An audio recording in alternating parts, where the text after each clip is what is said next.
everyone, welcome to another episode on Siro Fits.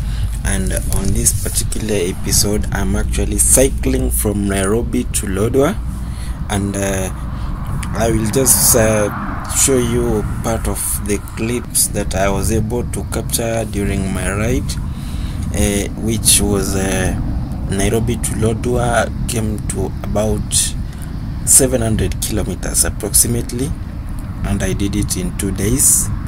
So as you can see, I started at midnight. It was drizzling around Kikuyu area. That's why my camera shows something like that, but it's because of how it was.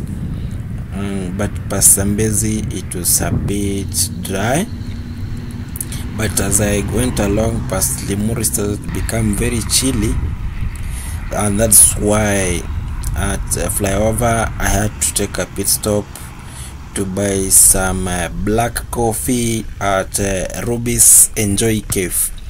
These Ruby's, they normally help people like us a lot, because you find they open very late into the night or very early in the morning. So I had to stop here, buy some black coffee at around 160 shillings before heading off through Kinungi, which was still cold, into Naivasha.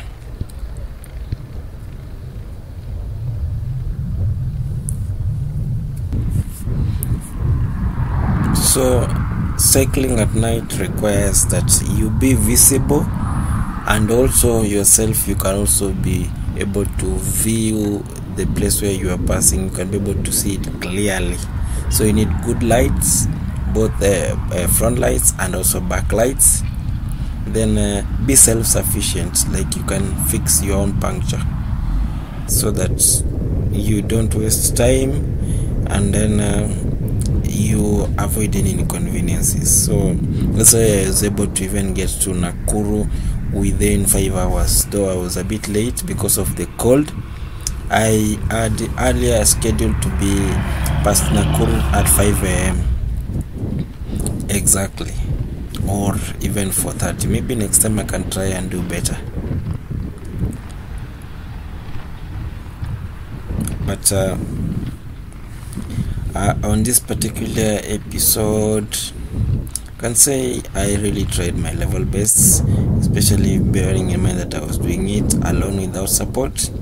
So from Nakuru past Njoro Junction, it starts to become hilly, but I really managed to keep up my pace up the climbs to enjoy the flats and drops into Salga town.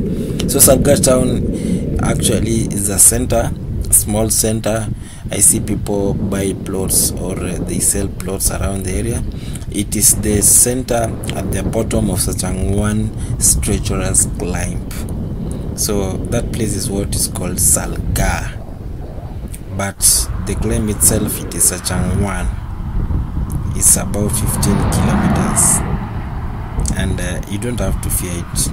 You just need to work on how you will cycle uphill without stopping anywhere until you finish to the top.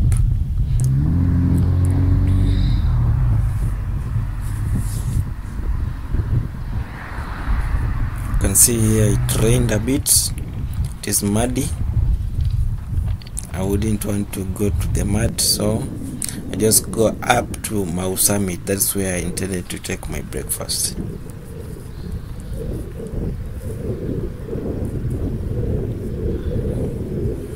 So the flats that people are talking about, they're actually in Nairobi alone. Other places they just hear floods as a hearsay or stories za jaba or hekaya za Abunuwasi. You can see the water is actually going to the river, not going to people's homes. So this is part 1 of such one climb, 15 kilometers stretch. So the first part is a bit shorter, and don't need to waste a lot of energy on it, but you can still pass trucks that are going slower.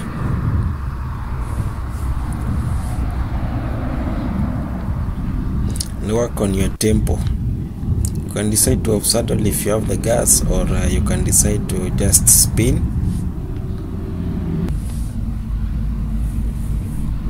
Of course, there are tracks that are going faster, there are others that are going slower.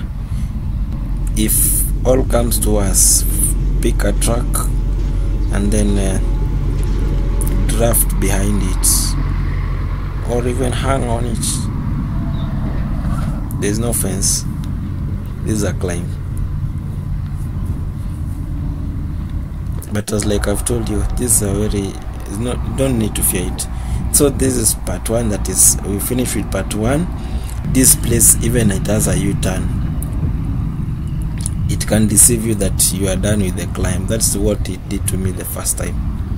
But still ahead is now a steeper version of the climb, or a steeper part of the climb, part 2, which is now the longest compared to the other one that we started with.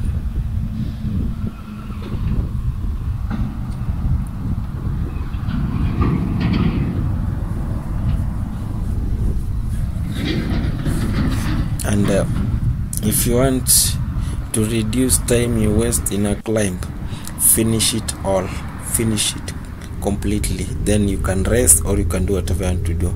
Like in my case, I made sure that I finished the climb up the top, and then getting into Molo Junction. That's the place where I intended to actually not really to intended to stop, but I wanted to make sure that I get there. If it's still early enough, I proceed to Mau Summit for breakfast. But this was the place I would have stopped for breakfast. So this place, why not that it was too early in the morning, I will have bought sugarcane. They normally have fresh sugarcane. If you are driving past this place in a personal car, you can stop and buy fresh sugarcane, just like the one from Kiss. You can find it here.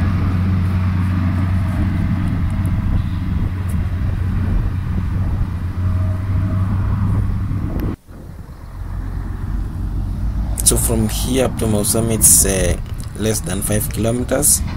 There's a bit of a climb, but it's worth the effort to actually go and stop at Mau Summit for breakfast, as I had planned.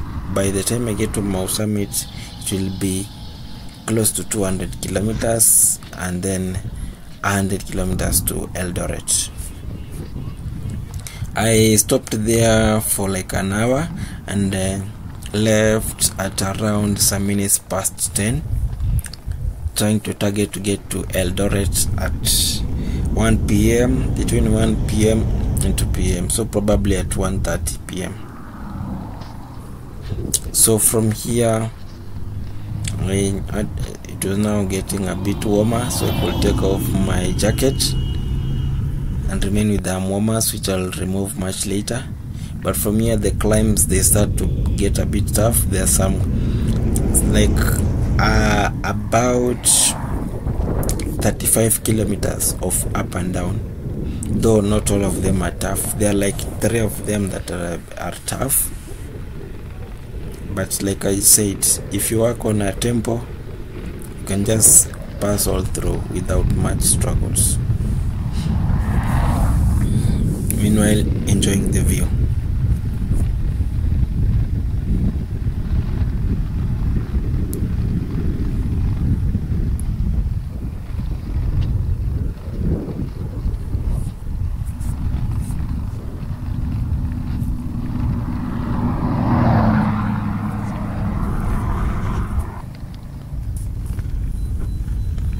So here on the left side of the highway is Kericho County, and on the right side is Baringo County.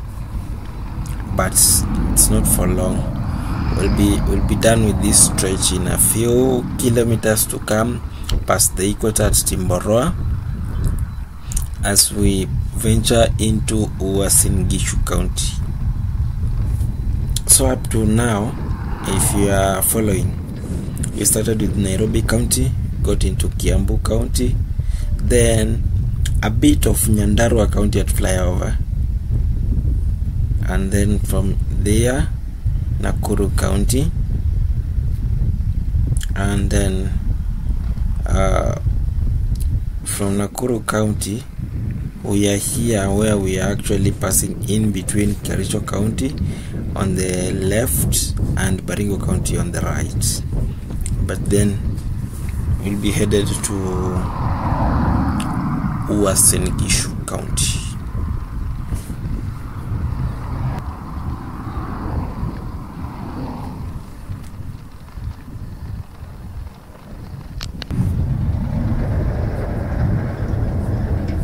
So if you stay without meandering on the road, the trucks, they will actually they will actually give you room to maintain your place, because if they see that you are wavering on the road, they'll start scaring you from the road.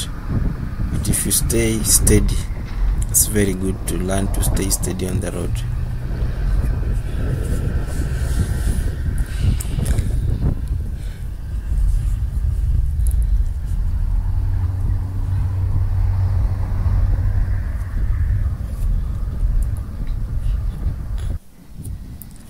So already this is after Chimboroa. I wasn't able to capture the part that was crossing Chimboroa, but this is past Chimboroa, past Ainabkoi Junction, and we are actually inside Uasin Gishu County. We just entered Uasin Gishu County.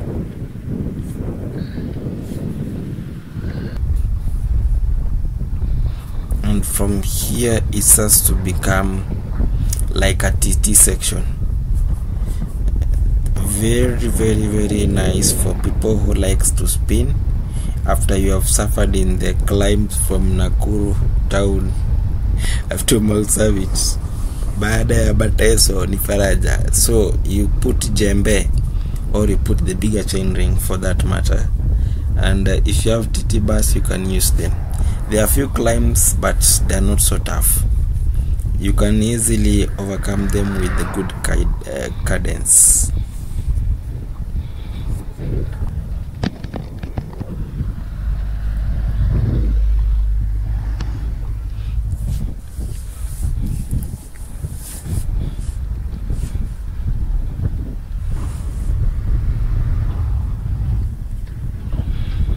And the weather is looking good, but I'm suspecting there will be some rain later in the day as I go into, I was suspecting that as I go into Trans Nzoia, either Uasin Gishu, part of Uasin Gishu, Trans Nzoia.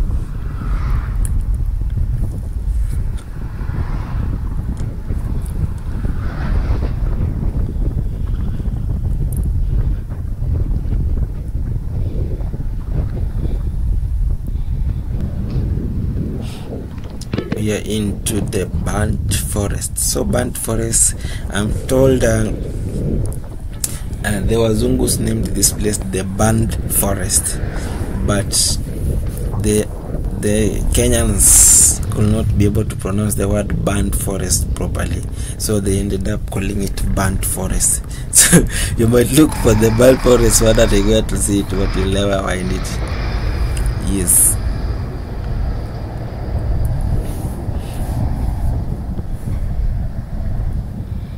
So from here to Eldoret is roughly 40 kilometers. You pass through Cheptiret and then you will be into Eldoret.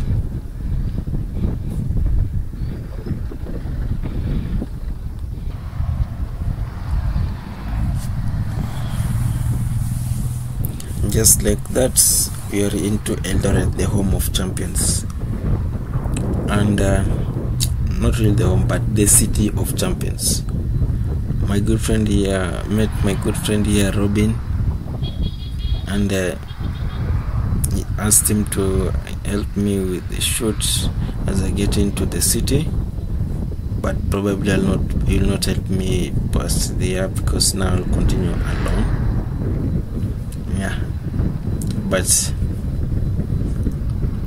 I was a bit late, so even the lunch that I was taking, I was just taking it hurriedly, thanks to Jackie from Lodwar, been supportive to me, even helping me connect with the cyclists from Lodwar. Then I was done with my lunch. This is the approaching 2:30. I left. Actually, it's approaching 3 p.m. I left. This is smiling. I was seeing some rain was coming, so I started to hurry so that at least rain finds me. I've covered some distance into Kitale. Kitale is 75 kilometers from Eldoret. Luckily, past Soi Matunda into Moist Bridge, the rain had subsided, or maybe it had rained behind me. I was enjoying some evening sun. So Moist Bridge is the last place in Uasin Gishu County as we get into Trans Nzoia County, and then getting into Kitale.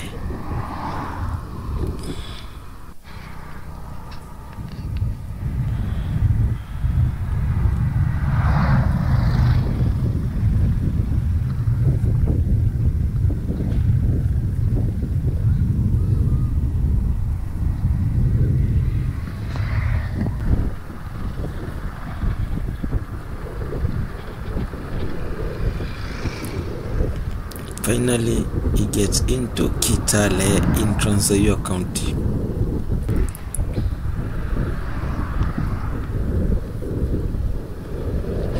But in my mind, I'm not yet satisfied getting to this place at this time. So I'm still thinking of pursuing some 30 more kilometers so that I can actually get my target of the day, 400 kilometers. So probably if I can get to somewhere in Kapenguria, that will be in West Pokot County. That was what was in my mind. Otherwise, I'm very grateful for you being here watching. If you haven't subscribed, please subscribe. And I'll be bringing more content as I cycle. I haven't been doing a good job at that, but I'll be doing more. So catch me in the next video. I'll be showing you my trip from where I slept into Lodwar. Thank you. Till next time. Bye bye.